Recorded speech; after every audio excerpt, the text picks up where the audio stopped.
TorahBox.com pour la diffusion du judaïsme francophone vous retransmet un enseignement du Rav Reuven Ohana. Bonne écoute et bon limoud.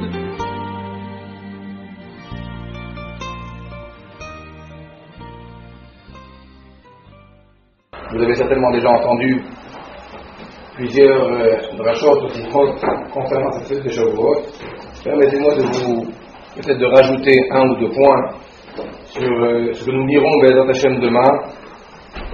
Après la veillée, nous lirons les Aseret Dibrot dans lesquels il est dit, juste avant de commencer Aseret Dibrot, Akadosh Baruch Hu dit Vayidaber Elokim et kol hadvarim ha'ele lemor Anochi Hashem Elokecha asher hotzeti ha'eretz Mitzrayim. Hashem a parlé, a dit et kol hadvarim ha'ele. Le mot kol est un petit peu en plus. Toutes ces choses-là. Hashem a dit toutes les choses en disant quoi? Les Aseret Dibrot, Anochi Hashem Elokecha, Lo Yelecha, etc. En général, on a l'habitude de penser que les Aseret Dibrot ne sont que, même si comme le dit le Ibn Ezra, dans Makom, il explique que dans Aseret Dibrot se trouve toute la Torah en résumé. Même si les Aseret Dibrot sont le résumé de toute la Torah, ou entre guillemets l'échantillon de tout ce qu'on va trouver dans la Torah, c'est certainement pas toute la Torah. Dans la Aseret Dibrot, il n'y a pas tout. Pourquoi la Torah dit Vayidaber Elokim et kol hadvarim ha'ele? Ce qui est encore plus caché, c'est que lorsqu'on voit Ktivat Torah elle-même par Moshe Rabbeinu, Hashem, comme dit le Ramban, a dicté à Moshe Rabbeinu chaque parole, et Moshe Rabbeinu a écrit, c'est marqué Vayichtov Moshe et hadvarim ha'ele al sefer. Moshe a écrit les choses, les devarim. C'est pas marqué qu'il a écrit toutes les devarim, kol hadvarim. Pour moi, c'est relatif, il a marqué kol hadvarim. Et pour toute la Torah, il a marqué devarim. Quel est le sens? Quelle est la raison? C'est vrai que le Ibn Ezra explique que dans Aseret Dibrot, il y a effectivement toute la Torah. En résumé, qu'est-ce que c'est que la Torah? C'est mitzvot aseh, mitzvot lo ta'aseh. Dans ces grandes deux catégories de aseh et lo ta'aseh, il y a dans les deux domaines ce qu'on appelle les mitzvot qui relèvent de l'action, les ma'aseh, des mitzvot qui relèvent du dibour, et d'autres de la marchava. Marchava, dibour et ma'aseh. Prenez les racines. Ma'aseh, c'est quoi? Des racines qui dépendent de la marchava. Par exemple, quoi? Ve'achet Hashem Elokecha, aimer Akadosh Baruch Hu, croire bichlal, la emuna, ça dépend du sechel, de la marchava. Les mitzvot racines de la marchava, ve'avta l'ereacha kamocha, ça dépend de ce que je ressens en moi, c'est la marchava. Et les mitzvot racines de dibour, le dibar taban, Talmud Torah, Kriyat Shema, Brachot, Birkat Hamazon, Birkat Torah, ça c'est des mitzvot qui relèvent du dibour ma'aseh. Et l'action, le ma'aseh, pour Hashem, la Torah est pleine de mitzvot ma'asiyot, comme tzedaka, comme chesed, comme soukha, comme lulav, tefillin, tzitzit, et toutes les mitzvot que l'on connaît qui relèvent de l'action. Dans le ma'aseh. Et même dans les lot ha'aseh, c'est la même chose. Les lot ha'aseh qui relèvent de la marchava, du Ibn Ezra, du dibour et de l'action. Lot ha'aseh de la marchava, on sait, par exemple, lot ha'chmod, lot isna tahicha bilvavecha. Le dibour interdit, on sait, le lachon hara, le chilut, lot ha'aneh bereacha et shaker. Tout ce qui est dibour interdit. Il y a les actions interdites, là aussi, elles sont très nombreuses. Lot ignor, lot in'af, lot tirtzach, ainsi de suite. Donc effectivement, c'est ça toute la Torah. Toute la Torah, c'est assez, lot ha'aseh, ma'achava dibour et ma'aseh. Quand vous prenez un serre de dibrot, vous voyez effectivement qu'il y a ça dedans. Il y a Anochi Hashem Elokecha, c'est ma'achava, Lo Yelecha Elokim. Pas seulement, même le ma'achava, c'est la sourate Avodah Zarah.